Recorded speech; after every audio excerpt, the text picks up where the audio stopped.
Hello and welcome to another bot bash. I am a Normalism and we're just gonna go for it. This is Battle Realms. I've put on 5 bots in very tight quarters here. I can't even remember what the map's called anymore. 6-player map, 5 bots, all of them using the same aggro bot that I've put together, which isn't much. It's just choosing the right modifiers, and in this case, the bot is aggressive. As you can see, we're immediately seeing skirmishes, and this is a very close quarters map. Settings are kill the keep, so first one to lose their keep, or if you lose a keep, you die. And we're going to go until 2 players are dead, we'll say. And then we'll see out of them who deserves the winning spot, based roughly on the scores and their performance throughout the game. So here we have Purple Lotus immediately engaged by Red Lotus, their neighbor. I expect these two are going to be fighting quite aggressively. Over here we have Green Wolf, who are completely spared of any danger. And wow, what appropriate colors, Purple Lotus and Green Wolf. Down here we have Pink Dragon next to the water, and just to their left looks like Orange Serpent. Alright, so we have a good showing. This is all random. I didn't pick the colors. I just picked the map, the game settings, and the AI, and then I was just like, yeah, go for it. So we're going to see a lot of fighting, hopefully, before long. I'm not sure if the teams favor building up more or not. Don't expect them to use their keep. The AI is notoriously bad for it. You know, on Kill the Keep, players would perform really well up until the point where you get 5 sledges run in and immediately demolish your keep in 2 seconds. Reminder, all RTS games deserve walls to stop that kind of shenanigans. But yeah, it's gonna be good. It's been a while. I've been on holiday for a couple of weeks, and Christmas and all that, New Year's, took some time to not make videos, and now I'm making videos again. We'll see how long I keep it up for. This is always going to be more of a casual thing for me. It's never going to be a professional pursuit, to be honest. I'm much too busy with other projects, and I have other things in mind that I want to make videos on that aren't bot bashes. But if, you know, a couple of people get entertainment out of this, like I get entertainment out of it, then I'm happy. I'm happy to share it with the world. Again, pitch slingers are just so bad. I know I say that every video, and then they come up and they perform decently well, and I'm like, oh wow, I didn't realize pitch slingers were actually half decent, but pitch slingers are so bad. Don't build them. Raiders are especially bad. They have less health than, or equal health to tier 1 units. Do not build them. They're so bad. I'd love to see more Battle Realms updates come through, but I know it's very hard to work on a game, especially a smaller title like this that didn't receive as much love back in the day and still isn't seeing much love in the community today. I mean, people who like Battle Realms played it and still love it, and I'm sure everyone who loved the game chased it up on GOG when they could, and now it's come out on Steam. I'm sure those same people are playing it on Steam when they get the opportunity, but it's not like, you know, Age of Empires or StarCraft, which never went away, so to speak. This is one of those games that fell to the wayside for a long time. Sad, but that's just how it goes. Couple more settings we've got is high resource growth, medium population, high yin-yang acquisition. I wish the AI would use it. Think, if I click them, do I get to see what yin-yang they've got? Yeah, so we've got 2 yin here. Honestly, upgrades can make a world of difference in this game. You don't need to go far to see that, you just need to use like one of them and see the performance against a unit that doesn't have that upgrade. Archers being one of the more notable ones. Here we go, small attack force, looks like it's going to head over the Wolfway. I actually really hate this map for all these trees. There's a boulder in there, oh boy. I did not realize there were boulders on this map. Oh, this would be a stupid map to play against human players. Here we have a small raiding force. I say that because there's 2 raiders in there, so it's not going to achieve anything.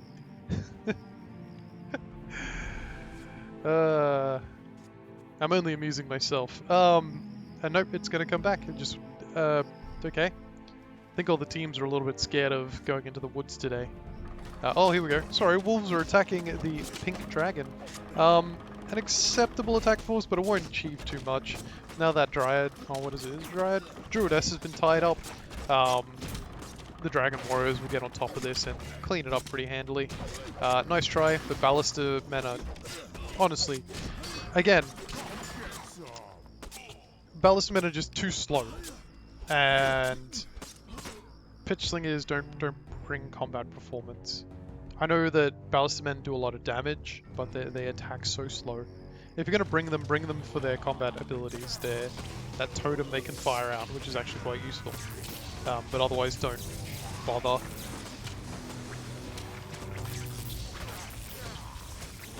I would like to see,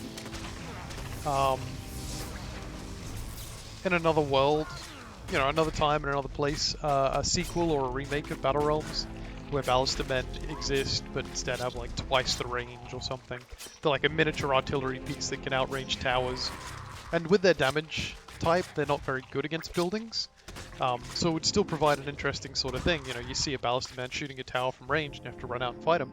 And that lends to Wolf's strategy, because Wolf, again, they have a dense melee focused army. What's going on out here? Is this a peasant trying to... Yeah, just a peasant. Yeah, they have that dense melee focus, so they could really bring some power to the table with that. Get some real advantages off that high range artillery while it's weak, you know? Instead of having to be drawn into tower range. And it also means that defensively they'd have the longest range defender, compensated by its extremely slow fire rate. And that seems just... I know it seems strange to give Wolf the artillery unit, but it also feels kind of appropriate for me. But maybe that's just me. See some nice armies starting to build up. We've got samurai, dragon warriors. Seems to be favoring those dragon warriors over anything. Probably do with a couple archers and at least one or two geisha in there, if you really want a good army comp. Don't send them in to fight if you have geishas. Have them stand back and heal.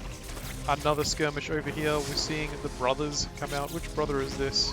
Lythis on both sides coming out to contribute, but it seems like this will be a quick cleanup of Red's forces. And then I don't see why Purple wouldn't just push out. With 3 warlocks, that tower will go down very quickly, and we might see that happen if the tower shooting draws aggro. And again, Red's just completely overwhelmed here. Pulling 1 warlock over. If the other 2 come as well, that would make a difference. Here we go. Alright, this is the real threat here. And we see a wolf force moving across the world, but it looks like we've got abilities going down, and oh, that lightning bolt hurts so bad. But again, the tower is taking significant damage, and we actually see a double whammy going on down in the south with pink and green attacking the orange dragon, orange serpent at the same time. We're going to see a messy fight come in here where both sides of the conflict are drawn into it. All 3 sides are fighting each other. Looks like pink has been cleaned up. And now it's just up to green to see how much damage they can get done. So in the meantime, this tower is getting smashed by these 3 warlocks. They're almost dead, but it looks like they'll get the tower before they go down. Excellent. And that warlock unfortunately perished in the last second, but it's still a fairly even fight. And the main issue is that Red has the home field advantage of being able to train units on the fly. Down here, green struggling to make any real headway, hasn't really damaged the tower, cleared out some units, but that was about it. Pink has now attacked green as well. Yeah, that's a bit messy, but it's a good fight for green. And we'll leave this to run about another 20 minutes, I think. And if there's no sort of indication that someone's pulling to the lead, then I might call it there, because we don't want to be here for literally hours and days. Oh, get to see one of my friends playing a video game.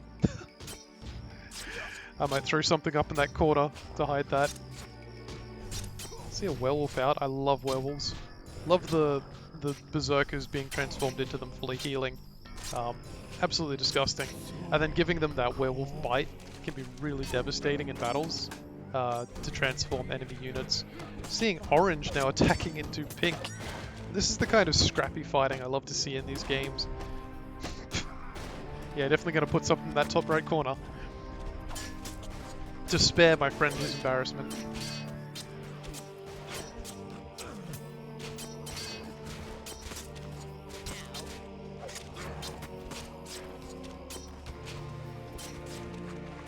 Pink getting attacked from 2 sides here with just a couple of musketmen, but you know, every little musketeer, sorry.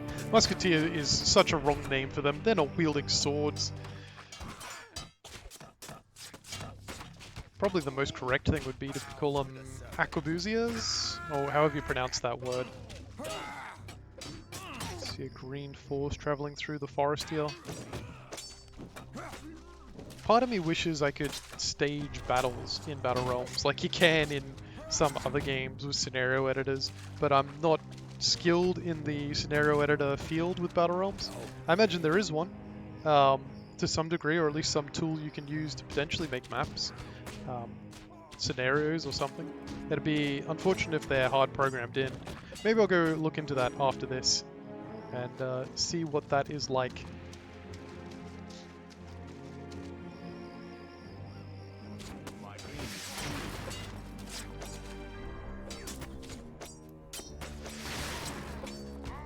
Again, more units getting cleared up, little progress made. Green's now coming in to attack orange again. The wolf pouncing upon the serpent.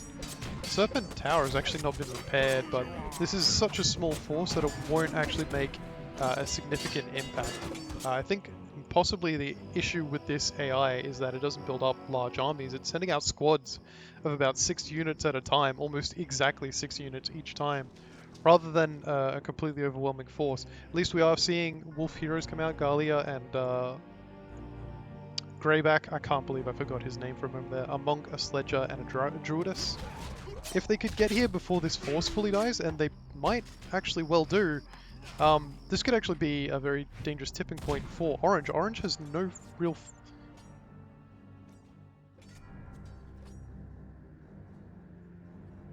You guys okay? Right, what's going on? You just stuck in the corner with a raider? Yeah, he's trying to leave? He doesn't want to be in this world anymore. Stupidly though, Green has split their forces to fight 2 enemies simultaneously rather than focusing on one single enemy. So now we're seeing Green trying to take on Pink. Is this happening to everyone else? Nope. Okay, just Orange is acting straight. This is... What is going on here?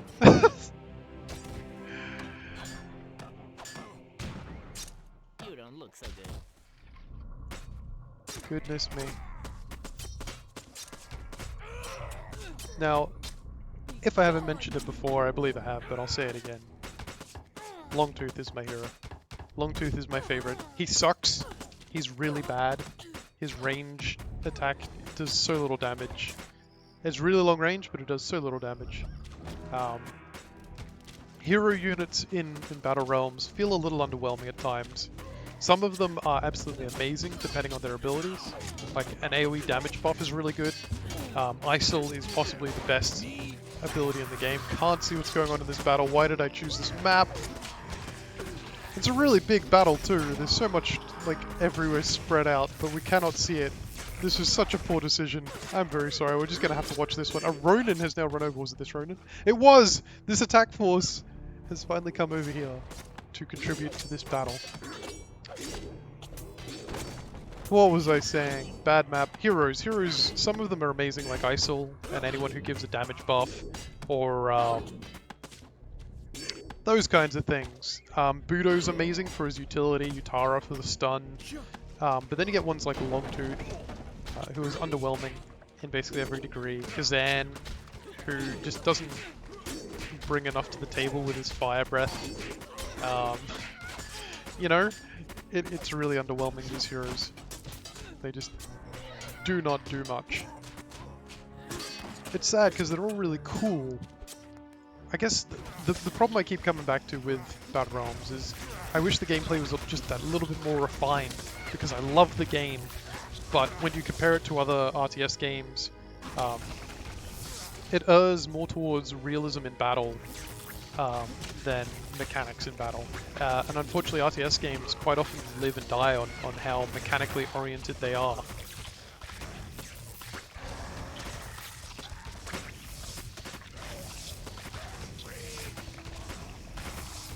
Because that is the strength of the games that have stuck around. Age of Empires and StarCraft are both heavily mechanical games, numerically well balanced and designed. Oh hey, we've got Wildeye? Well, I was going to call him Wildtooth, but obviously this.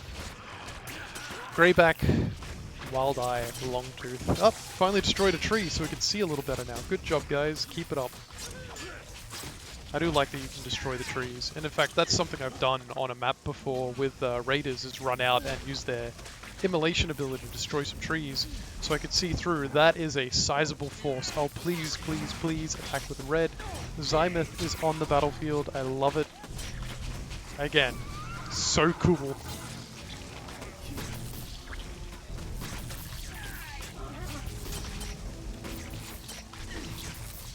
See if we can't get an angle where we can see what's going on. No. Oh. Another battle down here in the trees. What a mess. Alright, let's go see how the team bases are going since we can't see the fights. Actually, nah. So over here we have the can. Looks like Wolf is pretty much full tech tree at this point. Yep, full tech tree. What's Pink up to? You can see stables, town hall, shrine, fireworks. Yeah, looks like they're basically full tech as well, I think. Yeah. Over here we have the Serpent. How's Serpent doing? Town hall? No town hall. Okay, so the Serpent is lagging behind, and that's going to really damage them as time goes on. If they get that town hall up, you know, they'll be back in the game, but let's have a look at their resources. Yeah, it doesn't look great. God, look at those colors, so garish. Red. I think red's full tech as well. But getting slammed on by purple right now. Oh no, red has no forces, and purple is similarly full tech. If anything, what's red is missing is an Avery. And it looks like this might be the death of red. So this might be our first elimination. Some forces coming over there, but if they start losing these production buildings, they'll just be left with peasants, and that is not enough to sustain them. And these tower placements are so poor. One in the back. I can sort of understand it, but it's still not good. Reminder, you only need 6 peasant huts now to get maximum peasant production, so don't ever build more than 6 unless you really, really want to bank resources. So you do not need to worry about that. So every peasant hut that red loses from now on, if this one goes down, that is a peasant, that's slower peasant production, and that could really doom them in this game. And there it goes. It seems the likelihood of recovery is getting smaller and smaller. This is an interesting fight. Let's have a look at this. The Warlock keeps missing.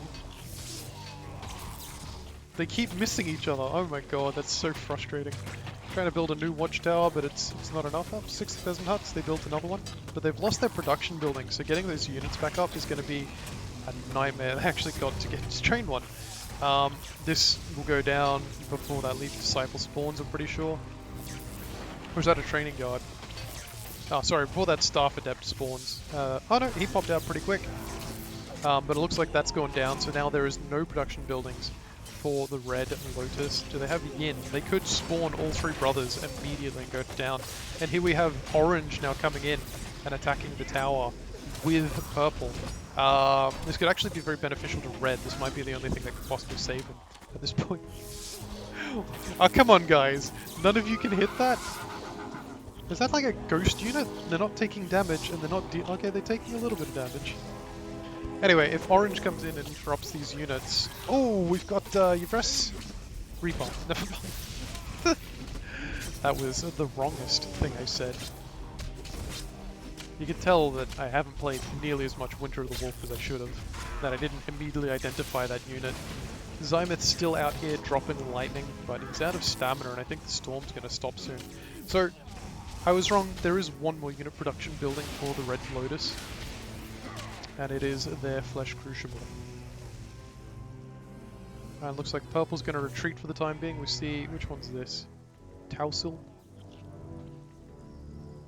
Couple of Geisha over there who have decided to go home. What's been going on in the meantime? Longtooth, there he is, my boy.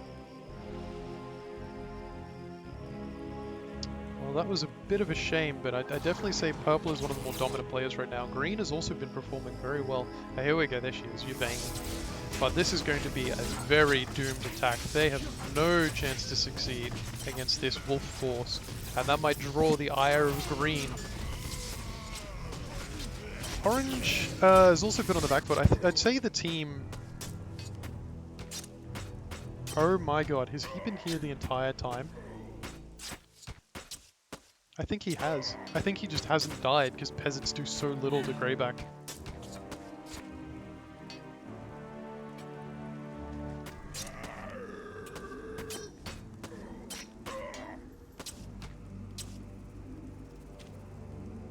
Oh my god.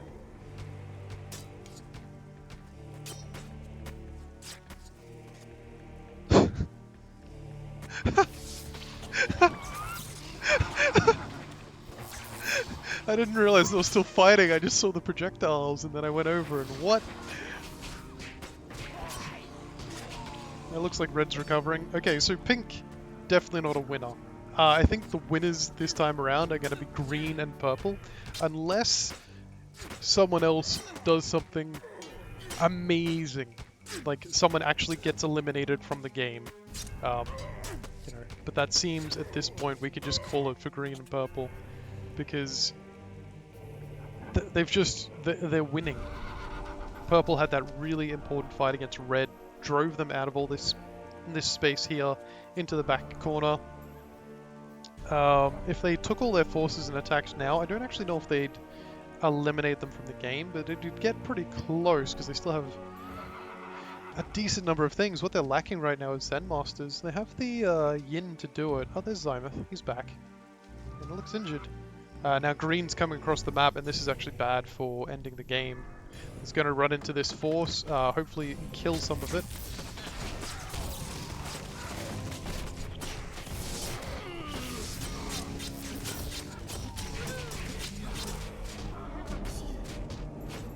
And again, this is really disruptive, not helpful for the wolf at all.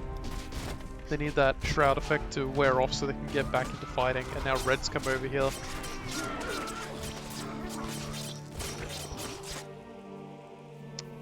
So yeah, Pink, you lost. You lost long ago. We got a town center from Orange? Oh, what's going on? Oh, there it is. Yep. No, we're good. Just had to check for a moment. I was worried for a moment that I'm crazy right now. It's the Thieves Guild that's the Unit 1. Unfortunately, Green's getting dragged into a massive battle back and forth. And you can see that this has been the most dense region of fighting because of all the trees that have been destroyed here. And I think this is the both places that Green has actually encountered Purple both times. So when it gets to the final screen, we'll have to see how it compares of kills and deaths. Most notably, I think, will be unit deaths, because that will indicate that a faction has been fighting for a long time.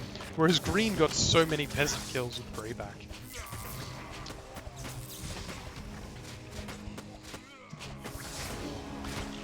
Not long left now. About another 5-10 minutes, if that. You see Coral in there? Coral is another hero that I would consider kind of weak. He's okay, and he's chunky in health, as all heroes are, but his ability to avoid range projectiles is very hard to use effectively in combat, because enemy armies don't focus on a single unit type. You'll usually just have a big ball of mixed units. And even if you go up against a human player who does focus on a unit type, melee is much more common, and usually with a powerful ability of some sort, even if they're not. You know, so it feels like there are plenty of ways to counter Coral that aren't just ranged units that he would otherwise counter. It's really awkward to find a place where he suits. Because you're not going to send him out in front of your army and get shot at, and then have the rest of the army come. Like, that's not going to work. It doesn't tank that way. Your enemy can just target other things, and if he goes out first, he'll run into melee units, and that'll be it. See Vetkin on the battlefield. Glad to see Orange has decided to join this game, but it might be too little, too late.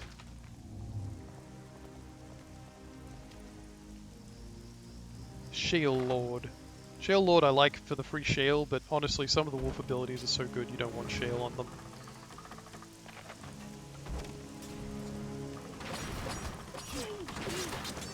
Pink coming in, trying to make a name for himself, but too little, too late, getting absolutely slammed there.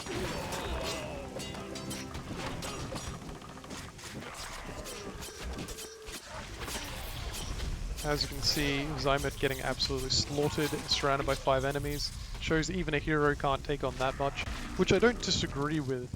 my point about heroes being stronger was just generally the cost of heroes is extreme. And it feels like they should be larger than life in many ways. Warcraft 3 did heroes very well with their scaling strength. But if you just wanted a unit that is individually strong, that once you purchase it they're very strong, then you know they should come out and they should have an immediate big effect. Something you can tangibly feel without it being this weirdness. And again, teleporting across the map for Coral doesn't do much. You're never going to send him alone somewhere except for like maybe raid economy, but maybe that's what they imagined? Was you'd teleport him into someone's rice, you'd attack their peasants, the tower wouldn't be able to take you down. It's just very strange to me. Orange going for one last hurrah. But again, I think the wolf is going to clear this up with ease. Can't see what's going on, chose a bad map, ending the video after this.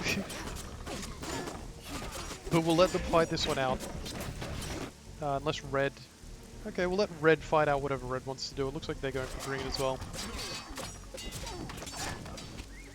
Which just seems like a bad idea, but with Isol and Zymoth, you could actually make a lot of work with it, except... Are they all going the same way, or are they splitting up? Oh, green's now coming out to meet them. Not that you can tell. Is there any way to rotate the camera? I think I turned off the music.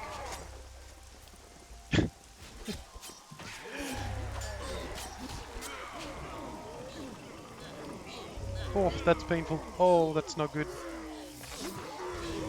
Shrouded and right on top of the skull.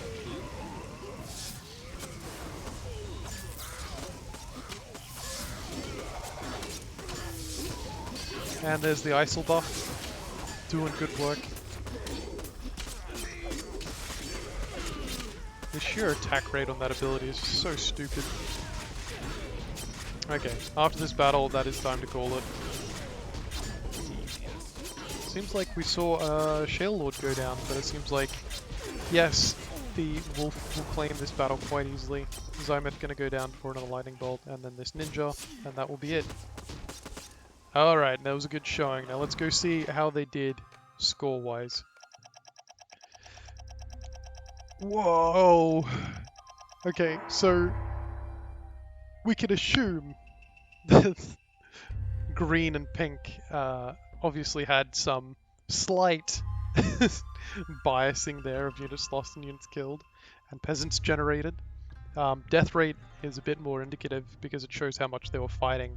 For these teams, obviously if you're on the back foot, you lose more units, you generate more peasants.